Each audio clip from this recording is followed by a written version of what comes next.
enabling proteins for synthetic biology and bioanalytics.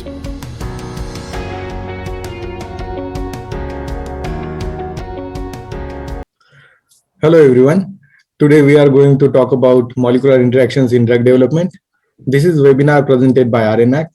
RNAct is a European project and we are ESRs from the RNAct group. We divide the webinar in 4 sections. First of all, we have an introduction to the session. Then we will have a look to the drug development process. Then I will explain something about molecular interaction and how to apply them to the biophysical techniques. So this session will be hosted by 2 of us. Myself, Rishikesh Dhonge. I am ESR number 3 from RNAct project. And me, I'm Rosita, ESR number 8. And I'm an experimental fellow working in synthetic biology field in Spain. So are you ready? Okay, so let's begin. What is a drug and when do we need it? Whenever we talk about drug, we remember a face who is sick or not feeling very well. And whenever we are sick or not feeling very well, we go to a doctor. And doctor prescribes us some medicines. After consuming the medicines, we again get healthier.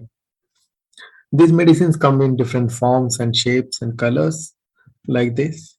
But the main question is, where does it come from? But before addressing this particular question, I would like to define the drug.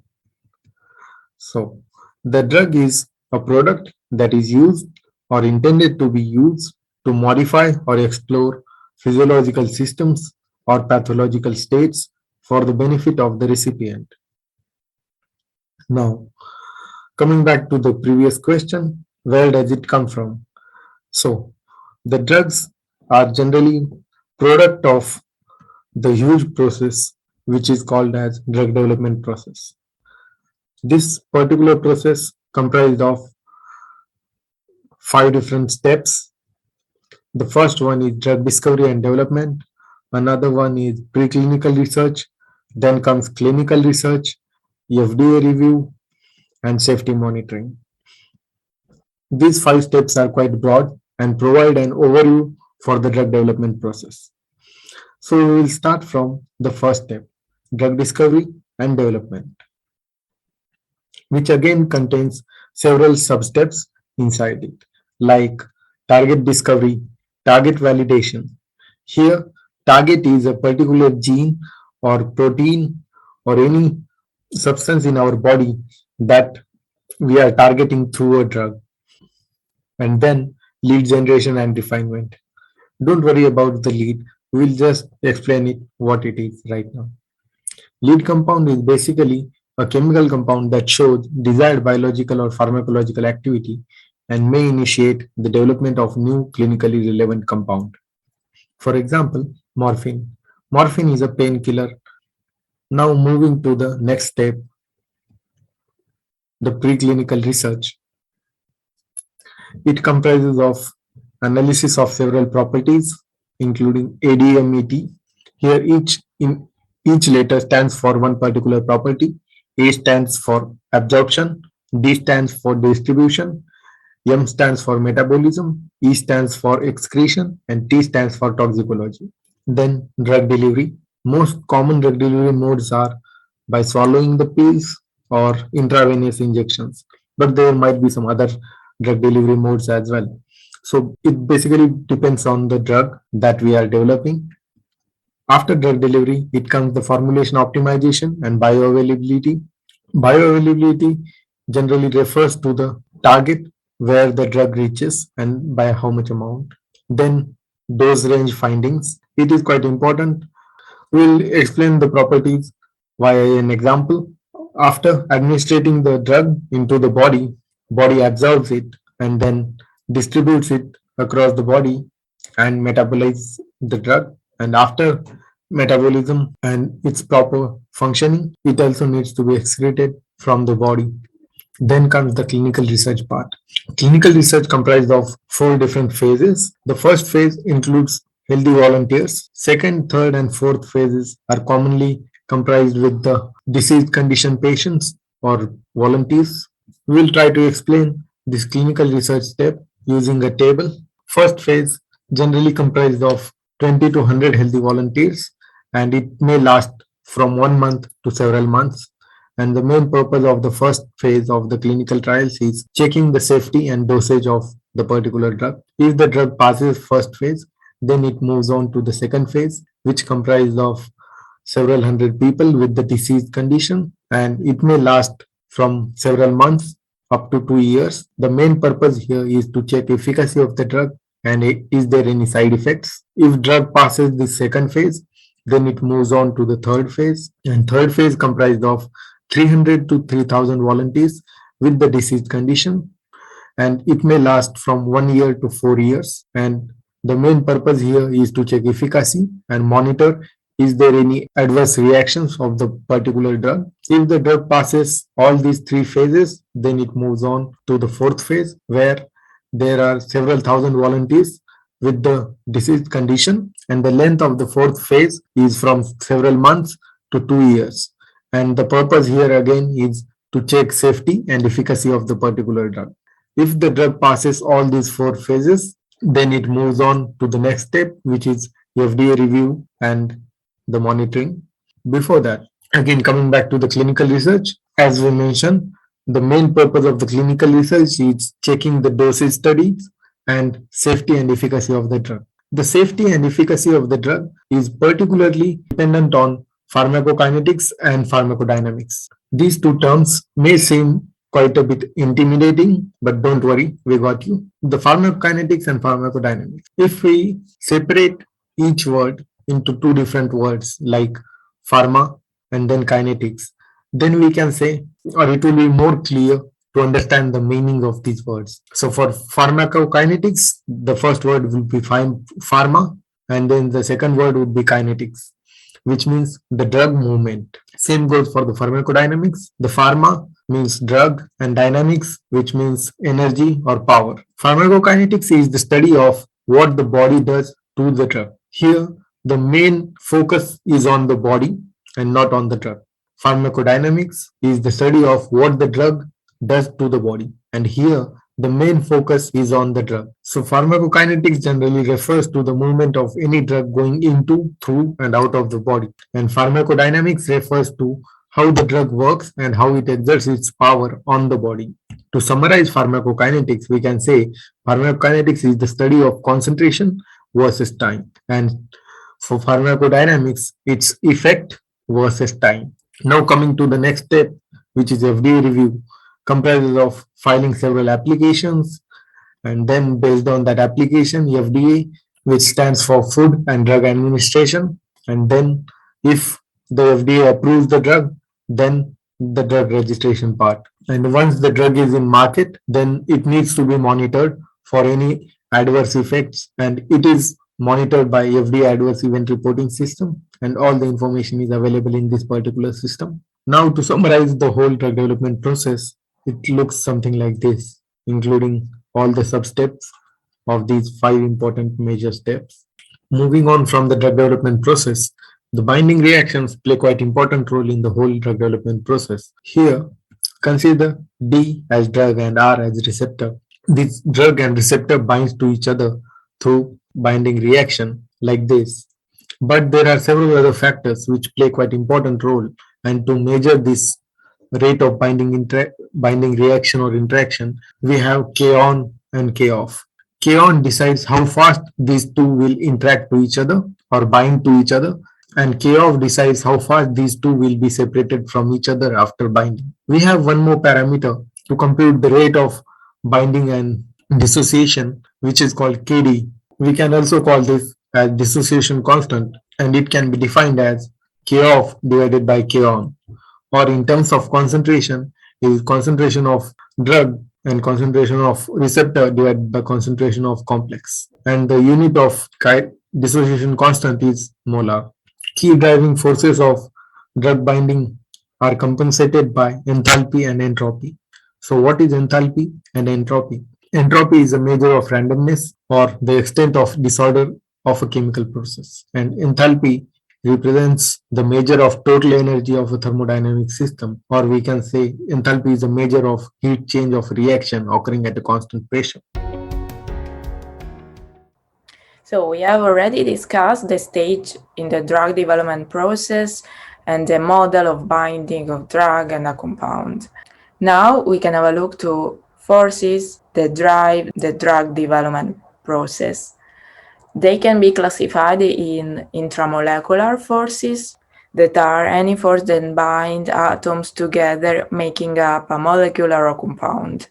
There are three main types of intramolecular forces, that are the ionic bond, that is a complete transfer of one or more valence electrons of two atoms that result in a positive ion and a negative ion. So it depends on the different electronegativity of the two ions. And this is what happened, for example, in salts between the sodium and the chlorine atoms. Then there is the covalent bond that can be classified in polar and non-polar covalent bonds. In this kind of bond, the electrons are equally shared between two atoms. But again, it depends on the difference in electronegativity between the two atoms. And finally, we have the metallic bonding within two metals. In general, metallic bond is the stronger intramolecular force, whereas the covalent bond is the weakest one. Then we have the intermolecular forces, that are forces between different molecules. An example is the hydrogen bond, that is the typical bonding in the water molecule. There's a lone pair of electrons that is donate. There's a donor of a lone pair of electrons and an acceptor of this pair of electrons. And in this case, binding that is formed between a nitrogen atom and a more electronegative atom that can be, for example, the oxygen or the nitrogen. And then there's the van der Waals forces. Typically, this kind of interaction arises when two atoms are close together and they create a weak, non-specific attractive force. This interaction results from the momentary random fluctuation in the distribution of the electrons of atom, and that in this way can form a dipole. So are the weakest intermolecular force, whereas the hydrogen force is the strongest one. Moreover, a wide range of biophysical technologies have been developed to become key components of drug discovery platforms. Such technologies include important measurements of drug discovery for more challenging targets, such as protein-protein interaction, identifying binding kinetics as a crucial factor for efficacy and selectivity of the binding, and studies of the thermodynamics of drug binding. All the techniques require that the compound to be tested must be soluble well above its binding affinity constant, stable, and non-aggregating under the experimental conditions. In particular, powerful techniques for studying protein-ligand interaction include the X-ray crystallography, the NMR, SPR, and ITC. So the X-ray crystallography used to determine the structure of a crystal, in which the crystalline structure of the sample causes a beam of incident X-ray to diffract into many specific directions. It is possible to obtain a three-dimensional structure and picture of the density of the electrons by measuring the angles and the intensity of the diffracted beams. Then we have the nuclear magnetic resonance spectroscopy, that is the most powerful method for detecting very weak binding with a micromolar affinity. In particular, the techniques involves three steps. First, we have the alignment or depolarization of a magnetic nuclear spins in applied and constant magnetic field. Then the perturbation of the alignment of the nuclear spins by a weak oscillation in magnetic field referred to radio frequency pulse. And finally, the detection and the analysis of the electromagnetic waves that are emitted by the nuclei of the sample as a result of the perturbation. So basically, the sample is placed in a magnetic field and the NMR signal is produced by the excitation of the nuclei with the radio waves into nuclear magnetic resonance that is detected with a receiver. The electronic structure of a molecule and its individual functional group is then obtained when the intermolecular magnetic field around an atom in a molecule changes its resonance frequencies. The structure can be read in a spectrum where each peak, like this for example, reports on the local chemical environment of the resonant nuclei, which can be also altered by compound binding. Then the surface plasmon resonance is an optical technique that provides a robust platform for screening and compound optimization. Basically, a mobile molecule called analyte binds to an immobilized ligand on a gold film, on a thin gold film, that is often modified with hydrophilic polymers that minimize non-specific binding and covalent coupling of the ligand. The most extensively used instruments to measure the binding kinetics are SPR sensor with microfluidic flow system and dextran surface. Upon binding of the analyte to the ligand, the refractive index close to the gold fin changes and can be measured with high sensitivity. A simple fitting of the equation corresponding to suitable model to the binding signal over time allows to determine the K-on and K-off and consequently the KD as the ratio of the K-off and the K-on as parameters. Also, thermodynamic parameters such as entropy and enthalpy of the interaction can be obtained with the evaluation of the binding as function of the temperature. Then, isothermal titration calorimetry is one of the most common techniques used for studying protein ligand interaction.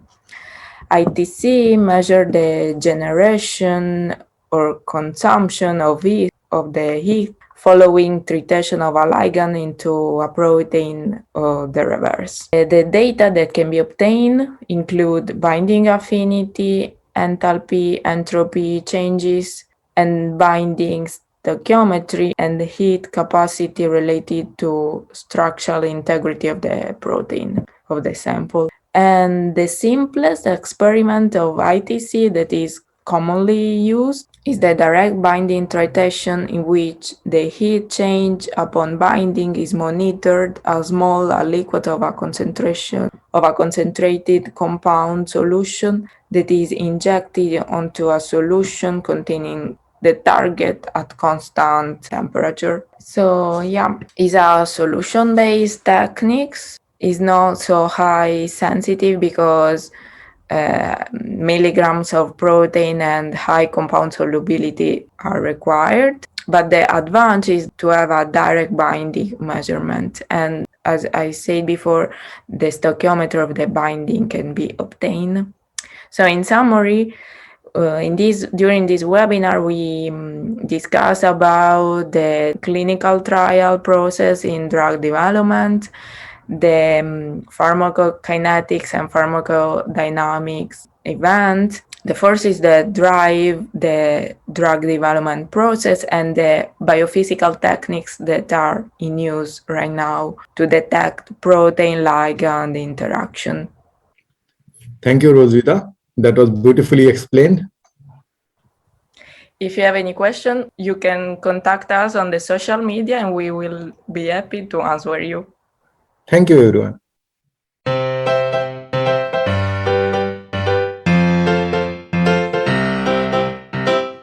RNAct.